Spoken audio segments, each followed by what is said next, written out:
Katha Upanishad. We take the peace chant first. Om Sahana Bhavatu Sahano Bhunaktu Sahaviryam Karvavahe Tejasvinavadhitamastu Mavid Vishavahe. Om Shanti Shanti Shanti. May He protect us both, the teacher and the taught, together by revealing knowledge. May He protect us both by vouchsafing the results of knowledge. May we attain vigor together. Let what we study be invigorating. May we not cavil at each other or fight with each other, quarrel. This is the peace chant. We take the second verse in today's Upanishad, Katha Upanishad.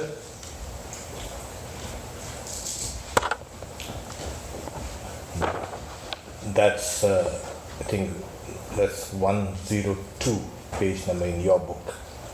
But doesn't matter. We just, we need to, like the first chapter, second verse. Tagam kumaram santam dakshinayasu niyamanasu Shraddha vivesha somanyatah. As the presents were being carried to the Brahmanas, to the Brahmins, faith took possession of him, that is the boy Nachiketa, who was, of course, still a boy. He thought. So amanyat, he thought. Now, we have one very important theme that's coming up here, and that's Shraddha, that is faith. We'll discuss what is faith. But before we can do that, as we've said, the sacrifice was called Vishwajit, that which you can win over the whole world. And how do you win over the world? Not physically, but you can win the world over through your behavior, through your, gentleness, through your knowledge, through gifts, the gift of knowledge. And all these things you can win over the whole world. But we don't generally. This person, the father of the boy Nachiketa, he has performed this sacrifice in order to gain popularity, maybe in the whole village. There was, in the old days, it was just either a village or a collection of villages. It wasn't even a town. So he wanted the fame of performing the sacrifice by giving gifts which were redundant, as I say. Now, the priests who were performing the sacrifice, they were not fools. They were priests. And the collection of that priestly class was called a kind of a Brahma Sansadi. They seen this guy, he's giving away such gifts, which will be enumerated in the next verse. But here, the boy, he is kind of embarrassed. Obviously, his father is giving away such things, and faith took possession of him. Now, this faith, here it is just Kumaram, it's a boy, you say. but also just translated in is adolescent. Now adolescent can mean from 10 to 19 according to the United Nations, or you can say definition. So here it is, this boy has probably been invested with the sacred thread. That is, he is eligible to perform Vedic sacrifices. Number one. His father has performed the sacrifice, but the boy's mother is not mentioned at all. In the old Vedic days, the father and the mother, the man and the woman, had to perform the sacrifices together. You cannot have just the male performing the sacrifice. No. Even during much later, when Rama wanted to perform a sacrifice and he had already banished Sita and he wasn't eligible to perform sacrifice. So what he did was, he made a golden statue of Sita, made the statue sit down beside her, and he performed the sacrifice. So it was a combined effort. Both the husband and the wife was supposed to perform the sacrifices together. Though it's not mentioned, Nachiketa's mother is not mentioned, but it has to be understood that she also was, and she also must have been embarrassed. The presence, why it is, in an agricultural society, cattle is the wealth.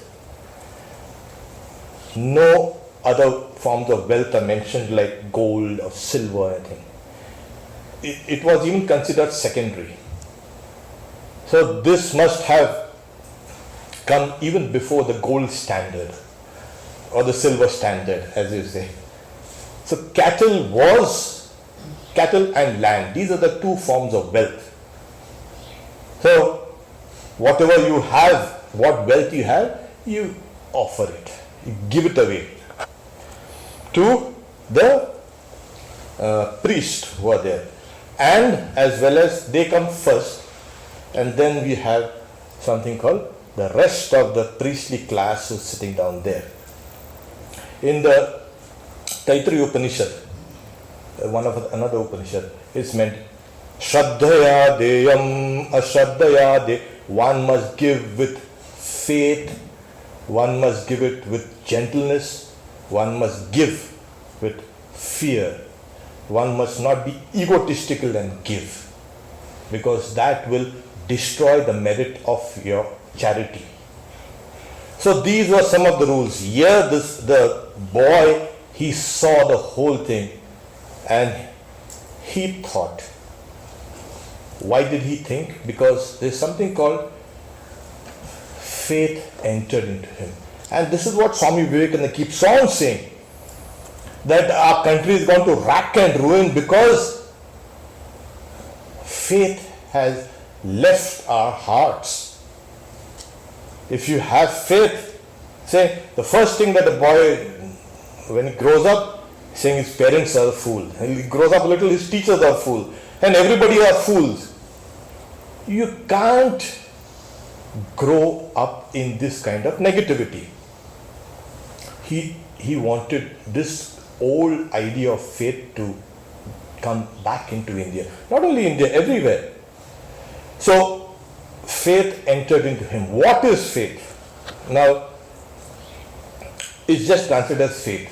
In Sanskrit it is called Astikya Buddhi. Buddhi is the intellect.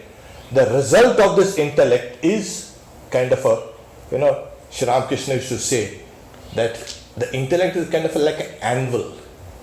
You can hammer other thoughts on this kind of anvil. The intellect is solid stuff there within you. Astikya is the idea of the reality being present. When we look at things, we interact with people, with objects, two things in the relative world come to us. Truth is mixed with untruth. We must be able to sift both and hold on to truth. That is what is called this faith. It is translated simply as faith in the words of the scriptures and the Guru. Faith. It's not belief, it's faith. Because faith is based on a prior experience of a sage. And if we don't have that kind of faith in the words of the Guru or the scriptures, then you are left with nothing. This faith grows. As a person is made up of faith, so does he become. The Bhagavad Gita says in the 16th chapter. Yo yat shraddha sa yavita. As is a man's faith, so is that person. There are three types of faith enumerated. The sattva, the rajas and the tamas. Before we can get into the different modalities, what exactly is, the Bhagavad Gita says, this faith is born out of your own nature. Swabhavaja. What is my nature? Well, we are all sitting here, and suppose you are a doctor and I wouldn't know, and suddenly I get a kind of a stomach ache or I faint. You will be the first to jump and treat me. What made you jump and treat? Your knowledge, which you have laid down inch by inch for years and years and years. It's a kind of a mental discipline that you've gone through, an intellectual discipline that is just below the surface. It is you. So our nature is called born out of our nature. What is the nature? We are not talking about nature as the Atman. That's a different. But this is a nature that we have laid down, maybe in a few lifetimes. But then forget lifetimes. Let's do it in this lifetime. We have built our nature through a kind of a rigorous, constant discipline.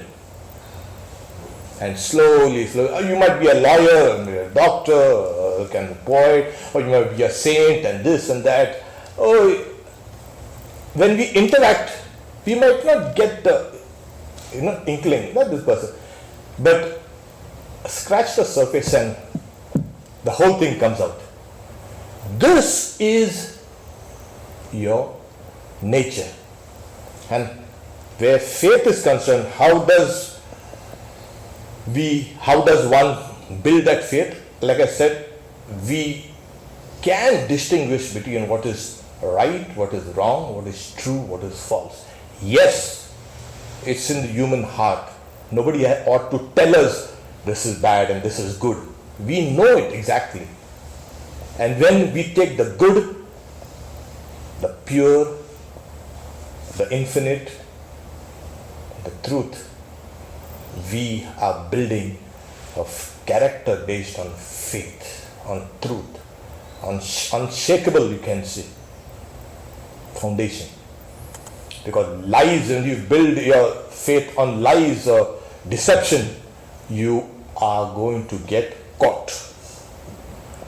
So this faith took possession of him.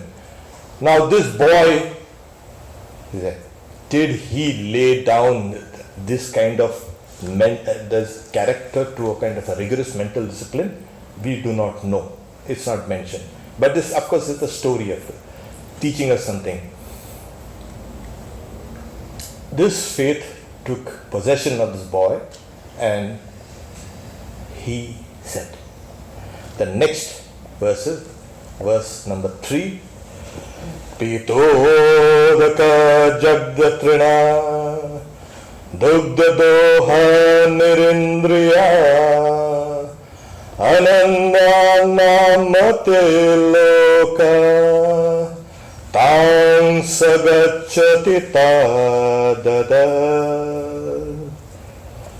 So the translation is, he goes to those worlds that are known as joyless.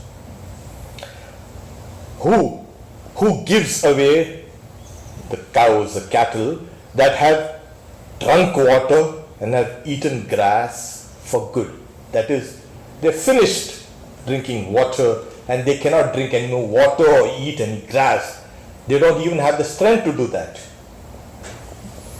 And whose milk has been milked for the last time, and who have lost their sense organs. They cannot procreate anymore. They cannot give, they are useless. Simple as that. This guy wanted to get rid of his old decrepit cows, and he just sends them. Makes a big show, and here he's. Now, it is the first, there are 4 priests that are involved in a sacrifice. They are the Ritviks, they are called, the one who perform sacrifice. They, according to their, you can say, designation, they are given the first preference. The first chief priest is called Brahma, not the god Brahma or something, Brahma. He is supposed to get the best, not the first. And he is supposed to be an honorable person, and he gets these things. And the rest of the priests also get such. I don't know what else is there, but it's just these cows are being led. The boy thinks that if you do give these kind of gifts, Swami Vivekananda is very clear. There are 3 types of charities. One is the physical charity. That is like you give somebody food or drink or something like that. That's charity. Then you give somebody, even you save somebody's life. That is a gift of life. You give blood or something like that. Whatever. You save some life. And the third is the gift of knowledge. This is the highest gift of knowledge. And in this age, the easiest spiritual practice is charity, the gift of knowledge. You can do the other charitable work also, but the gift of knowledge is the easiest and the most effective for this age. This has been mentioned even by Manu, that Manu is the ancient lawgiver. See, do this. That's why he's saying, Tasma Danam Paramam Vadanti. That is why charity has been called the greatest. If there is any kind of fault in this kind of charity, instead of getting the results of that charity, you get an opposite result. That's why the Holy Mother used to say, I don't know why these people are around me. Those half-crazed people, her nephews and nieces, Nalini and Radhu and Maku. When you read that, my God, how could Mother even stomach all these people? So now and then she used to say, I think I worship Shiva with that bay leaves, those kind of bilva leaves. You have the 3 leaves joined together. But the thorn wasn't plucked out. So there was probably a thorn in that, and I offered that to the Shiva, and I got all this kind of crazy stuff. We have to, as the Bhagavad Gita also says, Desha, Kala and Patra. We must know what time to give, what place to give, and whom to give. You just cannot give gifts indiscriminately. It's very clear. You want to have the maximum returns, dividends on your gift, obviously. So you select a place, a temple or a holy person in the morning or during a kind of a Ekadashi or something, some holy day, auspicious day, you give it. So your gift becomes, you can say, magnified. There is Swami Vivekananda in one of his famous lectures in Rameshwaram, there's a big Shiva temple there. He's saying, yes, your gifts will be multiplied 1,000-fold if you do them properly. But if there is a slight mistake, you will get that mistake also, the 1,000-fold. So be careful.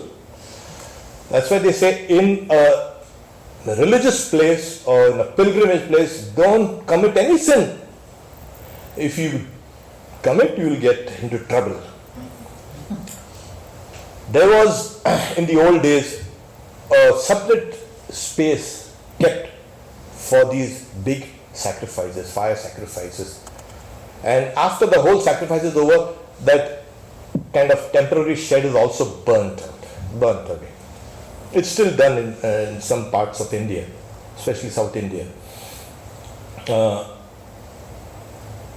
So as the sacrifices has finished, the gifts are being brought to be gifted. And just before the whole, they say it's called a Yajna Sthala, the place of Yajna, the fire sacrifice, is going to be temporarily, it's a temporary shed, is going to be burnt. This, he has to take some corrective measures.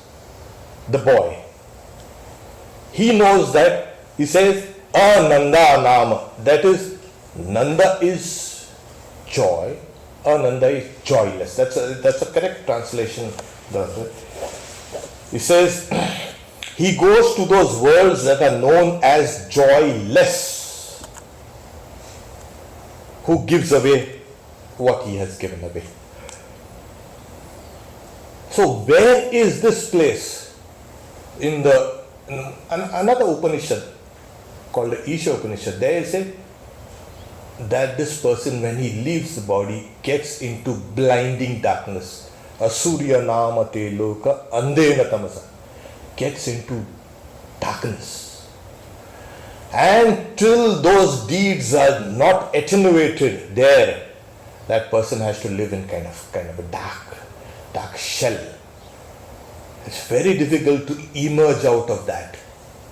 It's a terrible state. Mother says, ordinary souls have to live 1 year in such shells. That's the reason why they say this word Shraddha has come, the other word, the funeral rites are called Shraddha. It's called Shraddha. When you do something with faith, that thing not only enhances you, enhances others, but even those who have departed. You have to do it with faith. So when you perform those funeral rites, those kind of rites, the fruits of the rites do reach that person who has departed. Yes. And it's kind of a small sweetness that is now experienced by that soul. It's a soul in, as they say, limbo. And it's there. Of course, there was Guru Nanak, was one of the great saints of India. So, he's in Benares, he saw a person, performing those funeral rites, and you have to take this water and throw it out in the air. And then, so what Guru Nanak does is, he also steps in the water and he takes the water and he throws it on the bank, not on the back in the river. So the person, what are you doing? Saying, what are you doing? Oh, I am helping my departed ancestors. So, really? You think the water will reach there? Yes, of course. But you are doing without any kind of faith. So what are you doing? He asked Guru Nanak. Well, I am watering my field, which is about 1,000 miles from here. So if your water can reach your departed ancestors, my water can reach my field. He wanted to bring that he is doing it kind of ritually, but without his heart in it, without that faith in it. And if he can do it, those things reach you.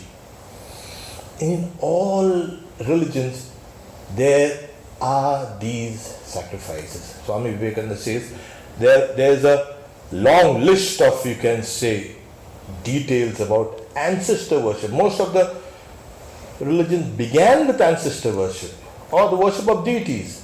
So this has been part of a long tradition of humankind. When this person dies, what happens? This is, of course, the theme of this Upanishad. So they go. Whether this boy had learnt it, but of course he's about 9 or 10 years old, and in those days you start your education around 5 or 6 years when you go to the Gurukula, the house of the teacher.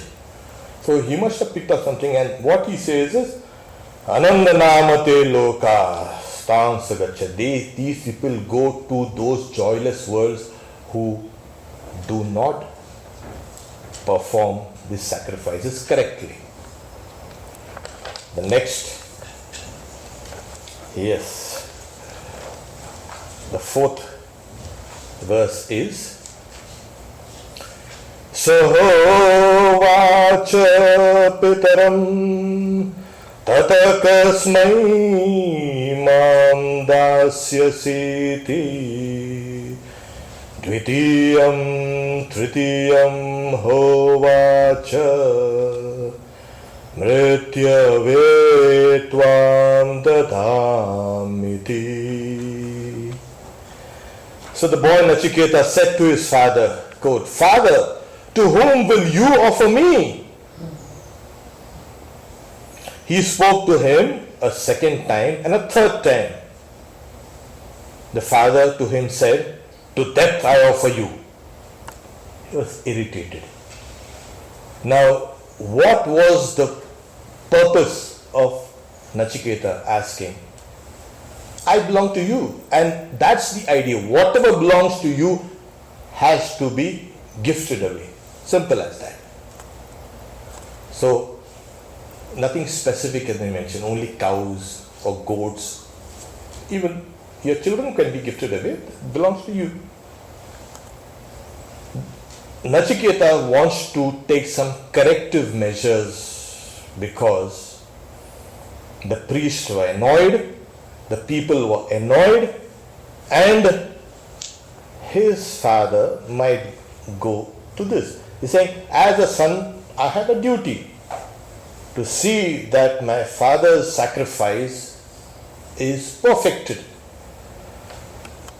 So the commentator also said, the evil results thus accruing to my father as a consequence of the imperfection of the sacrifice should be warded off by me, who am a good son, by perfecting the sacrifice through an offering of myself. So here he takes upon himself this.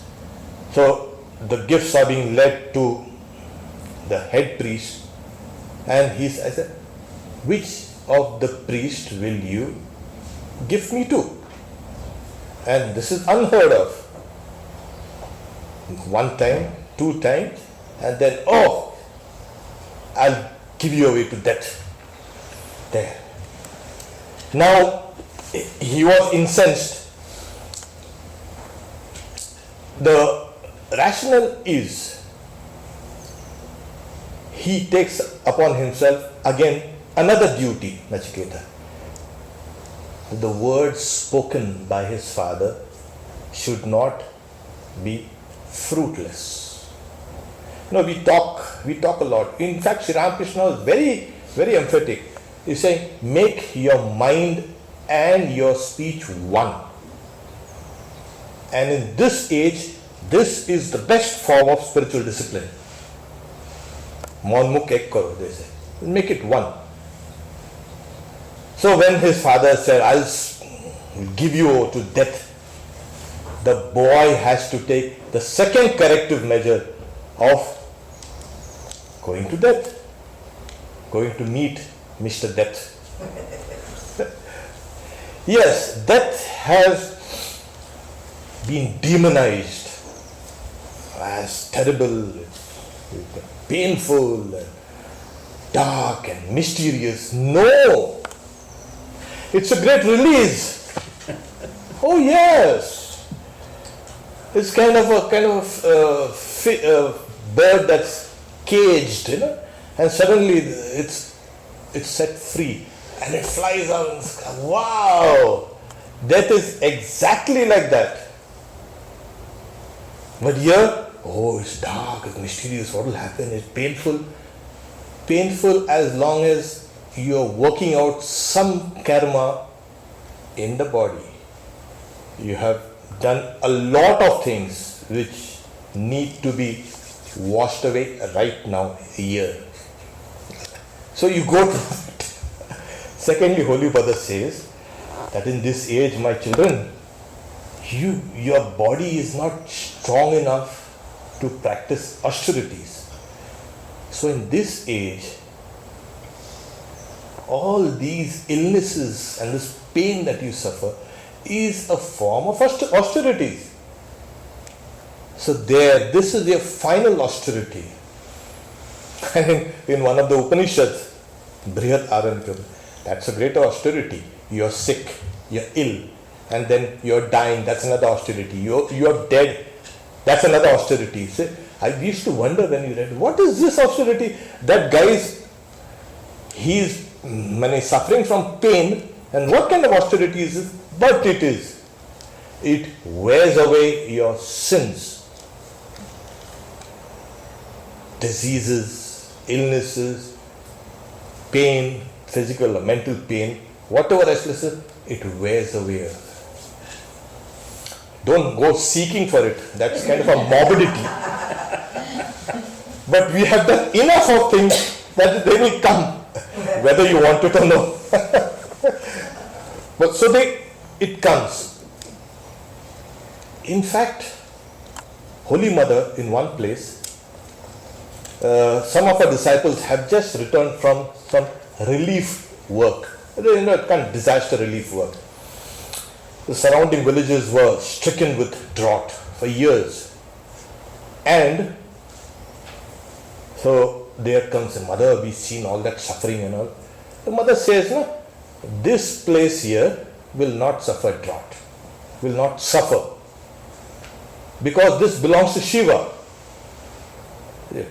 So that disciple said, no, actually we know this place will not suffer because of you. He said, no, it's actually because of Jagadhatri, that deity presiding deity. No, it's because of you. So the mother makes a statement. The master is gracious to them. He is wearing away their karma. Those people, they are suffering. So we must look at things in that light. Don't I'm suffering. What is important is to make your heart and your speech, your mind and your speech, one. If my father has said this, I've got to see its completion.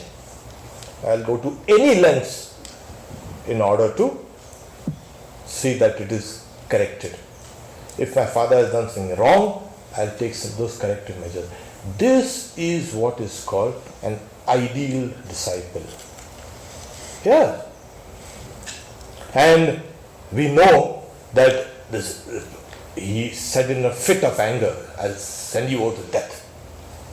And he's probably thinking, now it's like knowing his son, this guy is going to go to the god of death.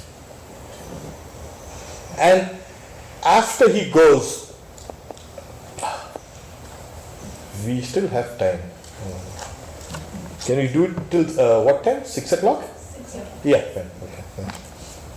And after he goes to the god of death, the first boon he requests is, may my father's anger be quietened. There it is. His father has cursed him and sent him to the realm of death. And the son is asking, may my father, and may he recognize me when I return. So he kind of manipulates Yama, that is, you're not going to retain me here, I'm going to go down there. So like Sri Ramakrishna says, there was one person who had a vision of the mother, and mother is saying, child, I'm mighty pleased with you, ask a boon. So one boon, he wanted a couple of them, saying, oh mother, please bless me that I may eat in golden plates with my grandchildren. So in one, you can request, he gets a few. He gets a long life, he gets children and grandchildren and golden plates, of course. So this boy, he goes and he assures like his return back to the earth. We have this idea that completing a sacrifice, that's the reason that they say, don't take up something which you can't do it properly or you can't complete.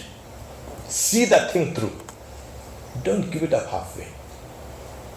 What Sri Ramakrishna used to say was grit.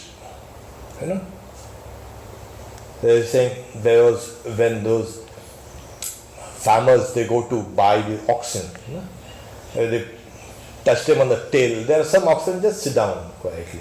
These guys have got nothing, no stuff in them. There are some who will just touch and they will jump about. These guys have got some fiber, some spirit in them. They will buy some. So with a little obstacle, we backtrack and we say, oh, forget it. No!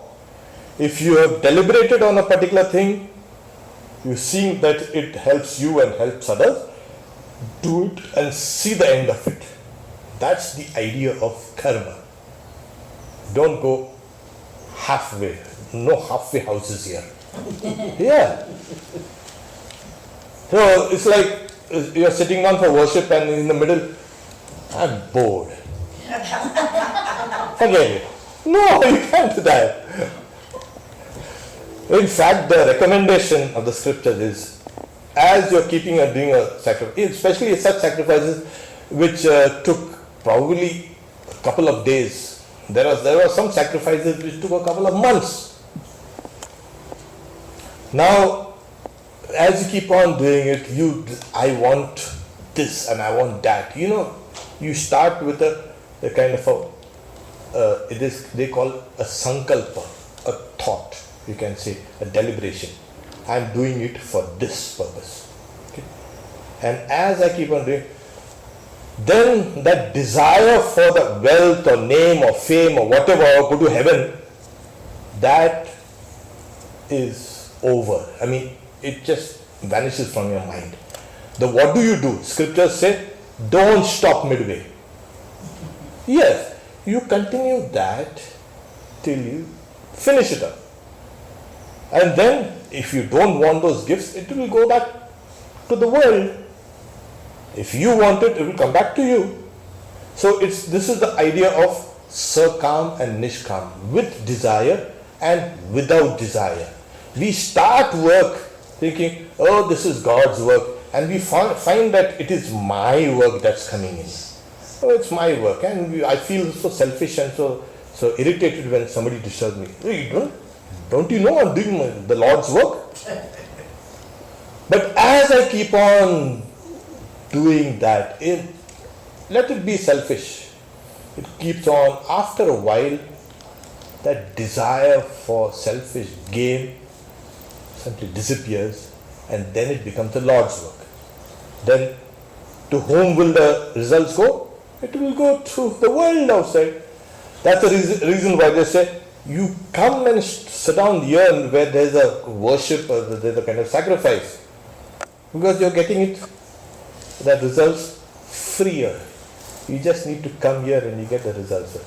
Does it really come to us? Yes, it does. There's no doubt of it. So these results of the worship that come. So we are doing something which needs to see the things completed. And this is what the boy Nachiketa, he starts now thinking. The father has said, you go to death. The next verse is Bahuna me pratamo Bahuna me madhyama Ken svedyamasya kartavyam Yanmayadya kareshyati. So here he says, among many I rank as belonging to the highest. Among many I rank as belonging to the middling. What purpose can there be of death? That is the personification of death, that is Yama. That my father will get achieved today through me. He wants to give me away to death. What will my father achieve through this? And what will death also do with me? This guy is come, what happened? What will I do? The time is not up. There are times, oh, I'm sorry. You, give it back. Your time is not up. Like in that great story of Savitri and Satyavan. Savitri, she knew, she was told that this boy will die after 1 year. Don't marry him. Still she says, no, I'm going to marry him. And the girls then, they could choose their husbands. They had something called a Swayamvara. That is, all these princes and kings used to sit down, with the best clothes, the regalia, with all this gold and jewelry and this and that. And they had a crier behind them, enumerating the virtues of this prince. And the girl used to go around with a garland and listen to each and every crier. And then whomever she said, okay, fine, this is good. This guy is good. She throw the garland around his neck, and then that was supposed to be a kind of a marriage. Then they would go for the rest of the ceremony. So the warrior, the princesses, the girls in the warrior caste, they could choose their own husbands. That was an old. So here, this Savitri, she married Satyavan, and he wasn't even a prince. But later on they found that, yes, his father was an old king who had lost his kingdom, and he was sent to the forest. This boy was growing up. So she married him, and then after 1 year, the time was up. Savitri knew she's ready now. And Satyavan is saying, I'm feeling weak. So she says, please keep your head on my lap, just rest. And he's feeling faint, and then she sees the god of death approaching. And he's come, he has a noose around. He throws the noose around Satyavan's body, and then he pulls the soul out. And he's drawing that soul. And the girl, Savitri, she's following. He's saying, my daughter, you don't need to follow us. We are going to the land of the dead. And this is the land of the living. You can't come there. But then he is my soul, and no person is complete without a husband or without a wife. So it was one unit is supposed to. So you're taking my soul, you might as well take me along. But no, I can't take you along. You are alive. And no, I have to go along with my Satyavan. And there was a long discussion, and she properly fooled that god of death. Then the god of death, Yama, said, "Here, take Satyavan back. Your faith, my daughter, has conquered death. Here it is." So it's one of the remarkable stories found in the Mahabharata, which even Swami Vivekananda speaks about. So faith can conquer death, mountains, everything. Faith like the mustard seed. Yes, and even in one of the Upanishads, when all the questions have been asked and the answers have been given, and the student yet cannot comprehend completely, he's saying, "Oh teacher, tell us the Upanishad. My child, I have told you the Upanishad. Have faith, my child. That is what it is. When you do it with faith." That what is in the one of the Upanishads called the Chandogya said, "Yadeva vidya karoti shraddhaya Upanishad tadeva viryavatram bhavati." Whatever you do with faith, whatever you do with knowledge, with faith, and with concentration, that becomes powerful. Yadeva, whatever you do with knowledge, then with, you can say, faith and with concentration, that becomes. You see, what happens, most of what we do is just kind of, dissipated.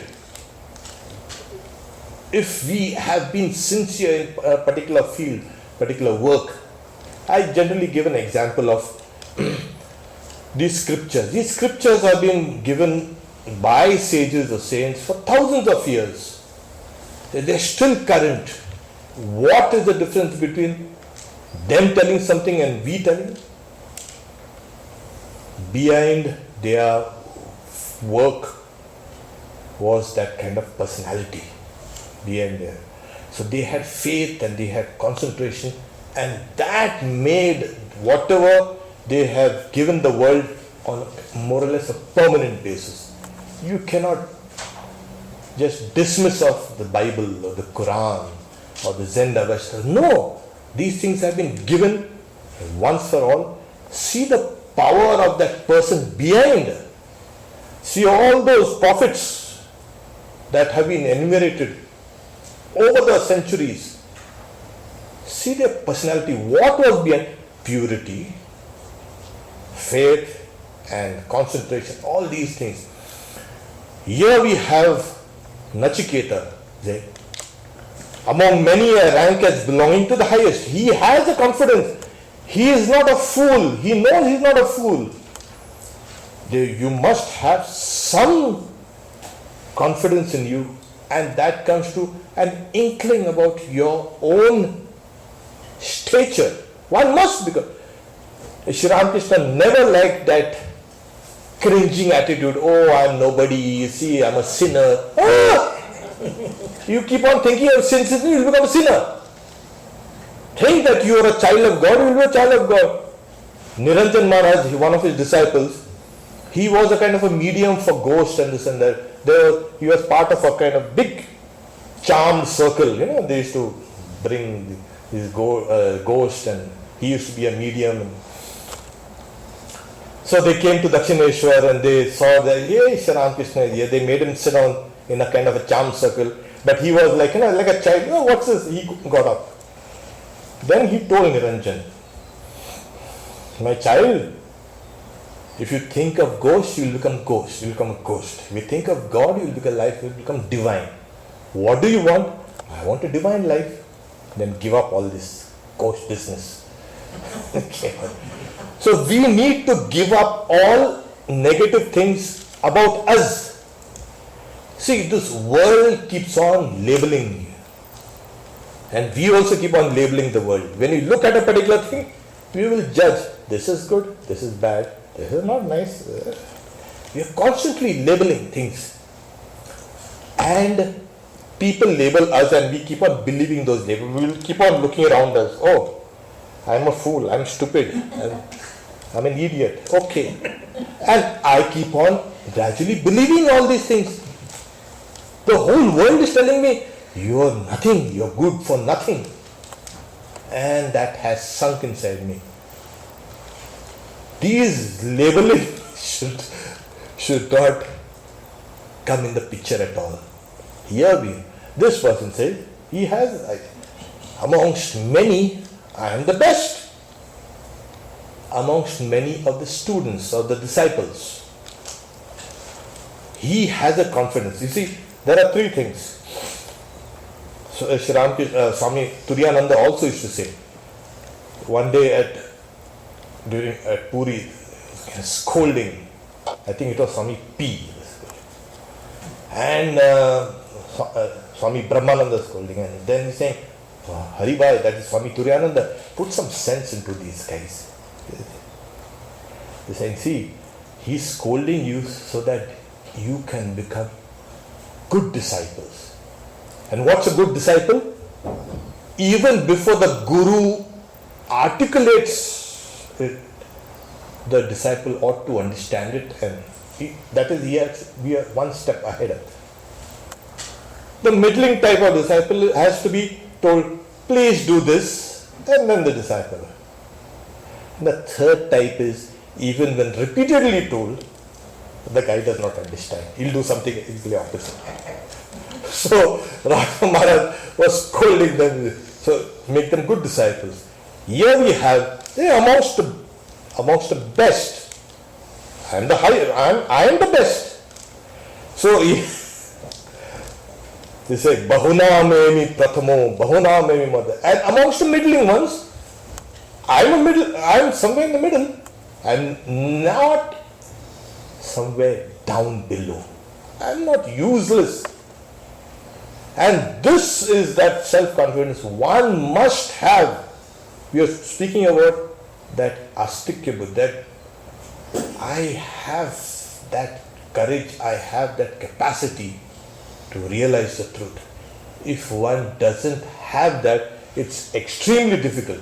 You will give up the struggle in a couple of years. Oh, you will just burn yourself out. This kind of keeps you engaged, constantly plods. You plod on and on and on and on till you reach the goal. This kind of self-confidence is essential. Does it really go, does it harmonize with truth? There is one story. There is one small bird whose eggs were washed out by the sea. And now the father bird and mother bird both came. They're telling the sea, please return our eggs. So the ocean, Samudra laughed. Ha ha.